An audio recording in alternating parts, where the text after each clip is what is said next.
Ya, kalau kita membaca surat keputusan KPU nomor 67 tahun 2023 ya tentang perekrutan ad hoc ya, karena KPPS ini kan bagian dari ad hoc petugas penyelenggara pemilu terkait dengan persyaratan kesehatan bagi calon KPPS. Memang disebutkan beberapa dokumen ya, seperti disebutkan harus ada surat keterangan sehat yang dikeluarkan oleh rumah sakit, klinik maupun puskesmas, yang berisikan beberapa data. Disebutkan memang di situ detail, ada tensi, kemudian kolesterol dan lain-lain. Namun sayangnya syarat berikutnya itu hanya menyebutkan surat pernyataan tidak memiliki penyakit penyerta atau komorbid. Komorbid di dalam per KPU itu ada memang banyak, ada penyakit kardiovaskuler, kemudian imun dan lain-lain. Tapi surat pernyataan itu tidak sekuat kalau penyakit penyerta itu merupakan hasil dari pemeriksaan. Sehingga kami melihatnya 5 juta sekian KPPS yang baru dilantik itu hanya berdasarkan surat sehat yang diperiksa dengan pemeriksaan yang umum ya, tanpa detail terkait dengan komorbidnya. Bahkan kalau kita melihat ada fasilitas screening kesehatan yang difasilitasi oleh BPJS Kesehatan kepada KPPS yang sudah dilantik, itu pun kan tidak dimanfaatkan secara optimal oleh KPPS karena sifatnya tidak mandatori, tidak menjadi kewajiban bagi seluruh KPPS yang sudah dilantik harus di screening kembali. Karena kalau mengingat syarat sebelum dia mendaftar hanya berupa surat keterangan sehat dan surat pernyataan tidak memiliki penyakit komorbid, harusnya ditindaklanjuti dengan screening supaya KPPS yang sudah dilantik dan siap akan bekerja, kita akan memuat dalam 3 kategori. Kalau dalam screening itu kan ada kategori risiko ringan, sedang, dan berat.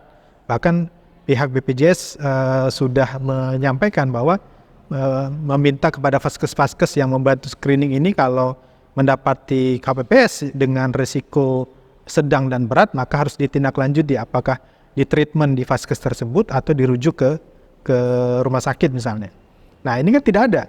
Kita praktis kalau kita mendengarkan keterangan dari KPU, 5 juta sekian KPPS yang sudah dilantik ini tidak semuanya memiliki data screening.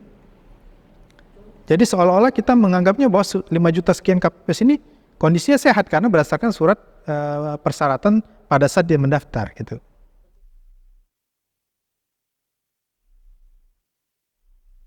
Jangkauan fasilitas pelayanan kesehatan ini kan sampai ke daerah, Pak. Jadi ada puskesmas di daerah dan puskesmas ini di bawah koordinasi Dinas Kesehatan. Makanya kami MHKI sangat menyarankan ini harusnya Dinas Kesehatan juga dilibatkan secara aktif dalam melakukan pengawasan dan screening bagi petugas-petugas KPPS di daerah-daerah, ya kan? Karena kalau tidak dilakukan itu, maka resiko terhadap KPPS yang mungkin kondisi penyakitnya sedang dan berat atau bahkan mengidap penyakit komorbid, ini kan sulit terpantau. Sedangkan beban kerjanya sama. 5 juta sekian KPPS ini kan beban kerja sama.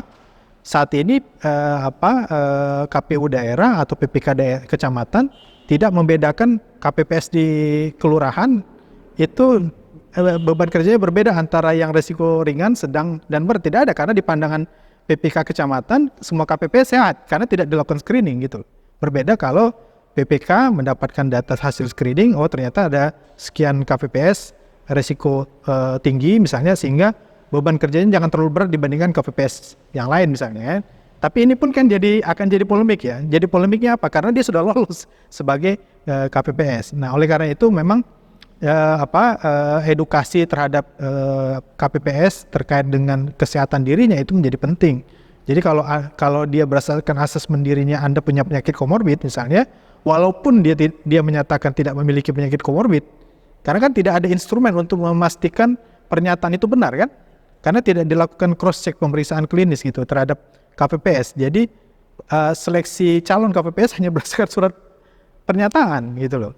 Jadi bisa dipastikan, bahkan kami sangat meyakini bahwa adalah KPPS yang sudah dilantik itu punya penyakit komorbid misalnya. Nah ini yang perlu dijaga.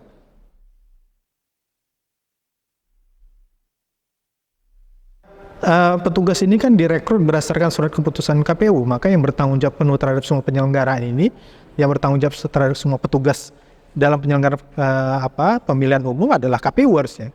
Oleh karena itu, KPU sendiri perlu disupport oleh suprastruktur, dalam hal ini Presiden. Makanya Presiden kan mengeluarkan instruksi Presiden di tahun 2021 menginstruksikan agar kepala daerah, gubernur, bupati, wali kota harus mengalokasikan anggaran agar semua petugas penyelenggara pemilu itu di-cover dengan BPJS Kesehatan maupun BPJS Ketenagakerjaan. Itu sudah jadi instruksi Presiden. Tetapi kan persoalannya siapa yang memantau ini? Instruksi Presiden ini dijalankan oleh kepala daerah. Karena kalau kita mendengarkan pernyataan KPU sendiri, KPU baru sifatnya menghimbau kepada kepala-kepala daerah agar bisa mengalokasikan anggaran terkait dengan jaminan kesehatan maupun jaminan ketenagakerjaan bagi petugas penyelenggara pemilu.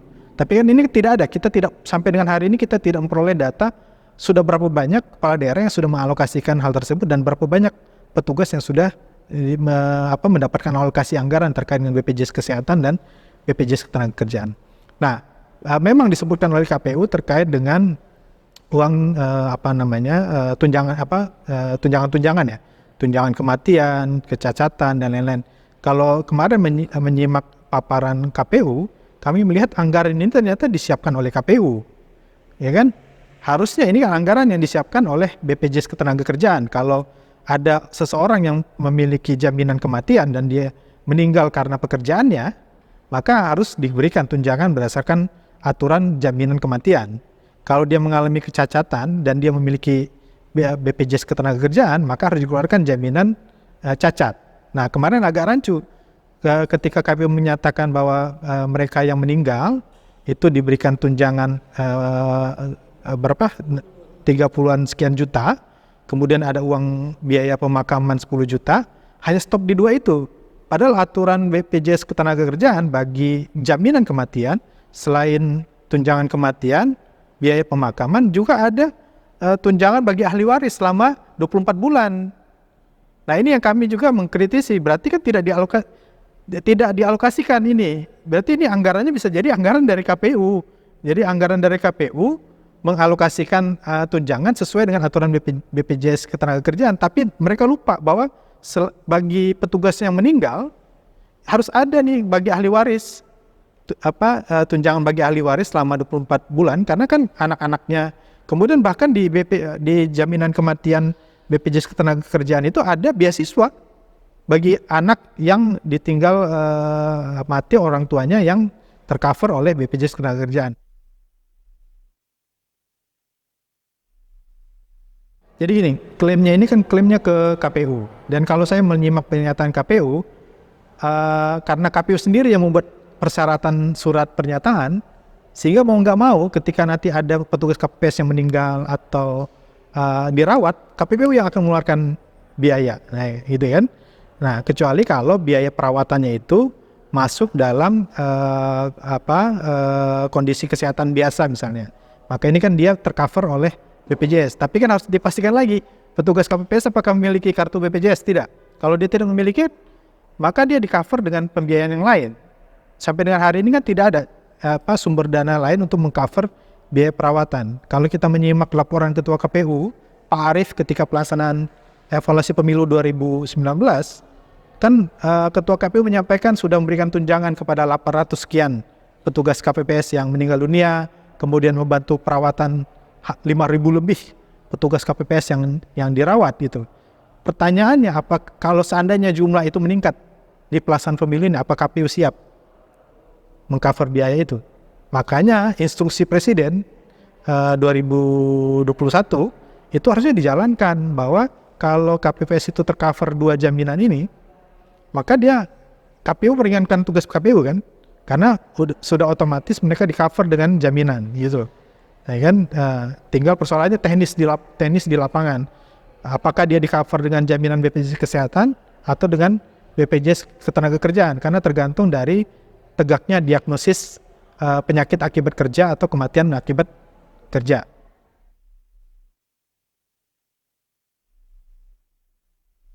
yang terpenting sekarang ini adalah langkah-langkah preventif mencegah kejadian yang tidak diinginkan. Kejadian yang tidak diinginkan itu bisa jadi adalah kematian atau penyakit akibat beban kerja petugas yang terlalu berat sehingga menyebabkan mereka harus dirawat atau bahkan mungkin meninggal dunia atau mengalami kecacatan karena tugas-tugas itu. Karena tadi yang saya sampaikan 5 juta sekian petugas yang baru dilantik ini dianggap oleh KPU ini sehat semua, ya kan? Karena sudah lolos persyaratan calon KPPS, ya kan? Tanpa adanya mandatory screening untuk membedakan mana yang kategori sedang atau berat. Nah, tentunya karena dianggap sehat semua, maka beban kerjanya pasti sama, beban kerjanya. Nah, jadi memang langkah preventifnya adalah pertama harus edukasi dulu kepada seluruh KPPS terkait dengan mekanisme dan pola kerja sehingga penyakit-penyakit akibat kerja yang bisa mendatangkan permasalahan kesehatan bagi petugas itu bisa dihindari. Nah, itu pun harus diketahui tidak hanya oleh petugas KPPS tapi juga oleh PPK, karena kan KPPS kan di bawah PPK yang memantau langsung di setiap kecamatan gitu. Jangan sampai justru ini sifatnya instruksi top down. Jadi KPU pusat meminta seluruh KPU daerah agar pelaksanaan bisa berjalan lancar sesuai dengan target waktu. Kemudian KPU daerah memerintahkan kepada PPK, PPK memerintahkan kepada KPS, semuanya dalam instruksi perintah komando kan, itu loh, tanpa mengindahkan kondisi teman-teman di lapangan, itu loh. Dan beberapa informasi kami dapatkan seperti itu, sudah ada yang jatuh sakit di beberapa KPPS karena beban kerja kan, beban kerja yang cukup berat menjelang pelaksanaan pemilu nanti gitu.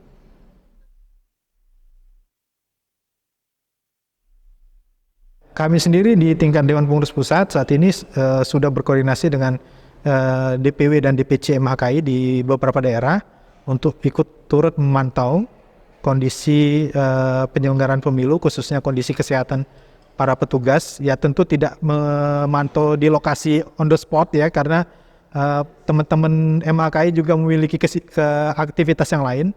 Tapi paling tidak membuka ruang koordinasi dan komunikasi teman-teman MHKI khususnya kepada Dinas Kesehatan, karena leading sektor pelayanan kesehatan di daerah adalah Dinas Kesehatan. Dinas Kesehatan yang harus mampu memantau kondisi kesehatan warga di daerah tersebut, terutama pada saat penyelenggaraan pemilu gitu ya. Karena kami mengingat juga jumlah DPW kami juga tidak saat ini belum di semua daerah. Jadi saat ini di tingkat DPP kami berkoordinasi dengan Adinkes, Asosiasi Dinas Kesehatan. Sekiranya Dinas Kesehatan di setiap kabupaten kota itu bisa secara aktif ya juga memantau kondisi-kondisi petugas kesehatan. Kami sebenarnya ingin menyarankan ada semacam pemeriksaan periodik sebenarnya, karena ini kan waktunya 1 bulan masa kerja KPPS.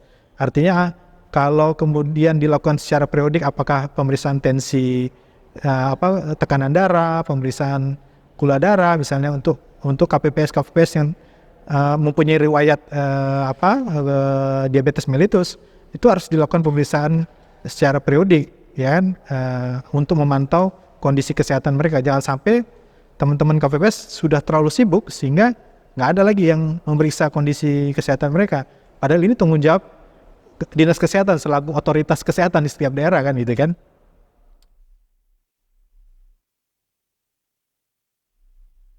Ya seharusnya memang KPPS melakukan self assessment ya. Jangan juga gara-gara diiming-imingi dengan gaji. Sekarang kan lagi ramai di viral di sosmed ya, KPPS sekarang jadi idaman mertua kan gitu kan. Itu jangan sampai gara-gara gaji 1 juta ya kalau tidak salah anggota KPPS, kemudian dia lupa dengan kondisi kesehatannya gitu. Seolah-olah kalau dia sakit bisa tercover dengan gajinya dia gitu kan. Kalau sakitnya cuma flu pilek ya mungkin Anda bisa berobat atau beli obat di apotek atau di warung misalnya. Tapi kalau misalnya harus dirawat dan mengalami kondisi penyakit yang harus ada tindakan lebih lanjut, ini kan perlu biaya yang besar. Dan saya masih sangat sangsi kalau KPU punya anggaran yang cukup besar untuk mengcover ini tanpa menggunakan jaminan dari BPJS Kesehatan atau BPJS Ketenagakerjaan.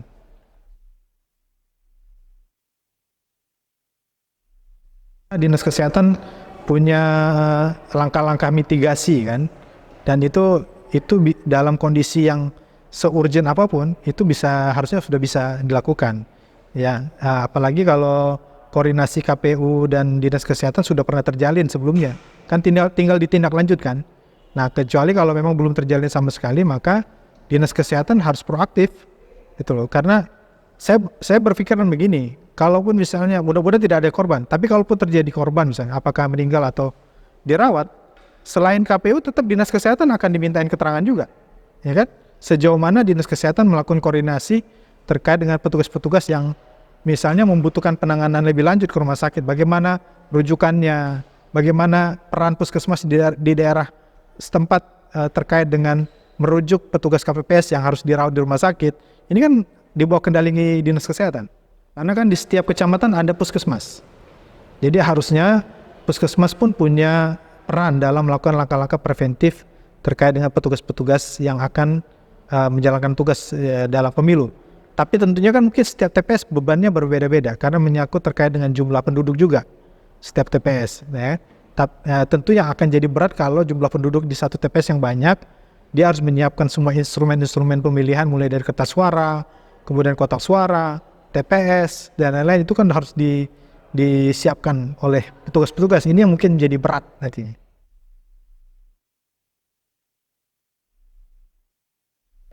Memang yang saya dengar KPU ketika menyusun persyaratan-persyaratan petugas penyelenggara pemilu ini sudah berkoordinasi dengan Kementerian Kesehatan.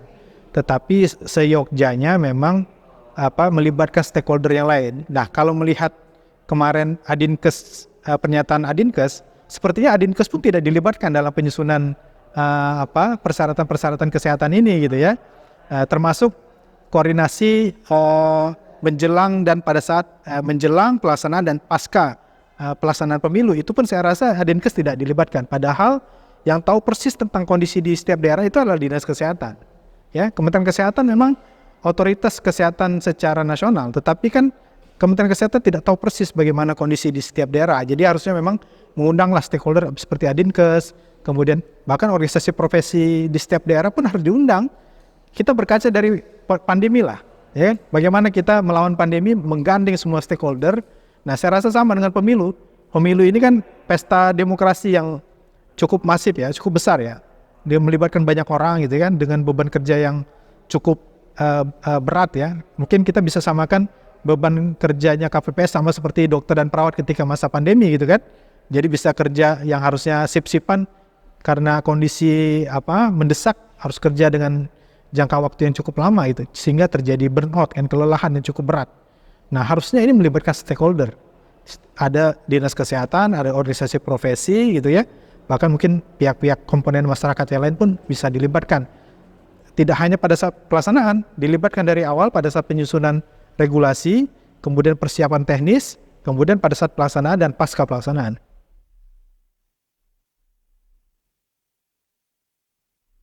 Ya, saya rasa masih ada waktu gitu ya. Walaupun kurang dari 2 minggu, tapi kita masih punya waktu. Apakah kita menggandeng PDI, Perhimpunan Dokter Emergensi yang punya instrumen terkait dengan hal-hal preventif kejadian emergensi kepada petugas KPPS. Apakah itu kegiatan bisa luring ataupun daring atau misalnya kemarin disarankan oleh KPU dalam bentuk video tutorial, itu kan bisa kita lakukan, ya kan? Tapi yang menjadi menarik bagi saya adalah KPU pusat sendiri baru kepikiran tentang hal itu gitu ya. Baru kepikiran tentang memberikan tutorial kepada petugas KPPS. Artinya ini tidak dipikirkan sebelumnya. Itu loh. Ini yang menarik ya. Artinya melibatkan Kemenkes pun Kemenpos tidak memberikan saran itu gitu. Saran terkait dengan tutorial bagi para petugas KPPS bagaimana bekerja dengan sehat, kemudian menciptakan lingkungan kerja yang sehat, itu kan tidak dipikirkan. Dan harus diingat loh. Harus diingat, bicara tentang kesehatan ini tidak hanya kesehatan fisik, ada kesehatan mental. Kita tahu teman-teman dengan yang kerja yang burnout itu tidak hanya kelelahan fisik, tapi kelelahan mental juga.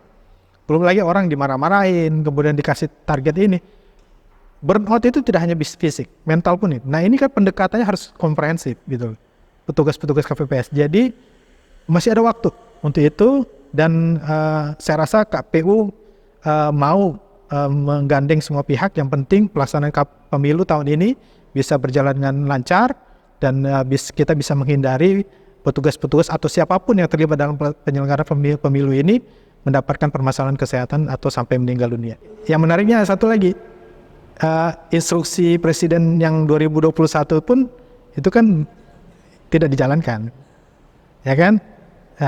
Sosialisasi ya, tapi tidak bersifat mandatori. Ya, itu yang menarik buat saya gitu loh. Jadi padahal kalau bicara jaminan itu sifatnya mandatori. Tidak ada jaminan yang sifatnya sukarela. Karena di Undang-Undang Dasar jaminan kesehatan dan jaminan perlindungan itu sifatnya mandatori. Itu tugas dari negara. Tapi lucunya ini tidak mandatori. Saya Dr. Mayasa Paranadipa, Ketua Umum Dewan Pengurus Pusat Masyarakat Hukum Kesehatan Indonesia, berharap penyelenggaraan pemilu tahun 2024 bisa berjalan dengan lancar dan bisa terhindarkan kasus-kasus yang tidak diharapkan seperti kematian maupun kesakitan dari para petugas penyelenggara pemilu, khususnya KPPS yang jumlahnya jutaan orang. Pelajaran tahun 2019 harusnya menjadi evaluasi bagi pencegahan kejadian yang serupa yang dialami di tahun 2024 ini. Kami MHKI menekankan agar instruksi Presiden di tahun 2021, di mana setiap kepala daerah memberikan jaminan bagi seluruh petugas penyelenggara pemilu terkait dengan jaminan kesehatan maupun jaminan ketenagakerjaan ini harus dilakukan. Tetapi yang terpenting adalah preventif agar mekanisme kerja dan beban kerja para petugas penyelenggara pemilu yang memiliki kategori ringan maupun sedang ini bisa diperlakukan dengan sangat baik atau mendapatkan perhatian serius sehingga bisa dicegah mengalami kondisi perburukan kesehatan. Nah, yang terpenting adalah para stakeholder di setiap daerah, dinas kesehatan maupun organisasi profesi bisa dilibatkan secara aktif untuk turut memantau kondisi petugas penyelenggara pemilu agar kesehatannya bisa dilakukan pantauan secara periodik dan bisa dilakukan tindakan jika terjadi sesuatu yang tidak diharapkan. Sukseskan pemilu 2024, jaga kesehatan selalu.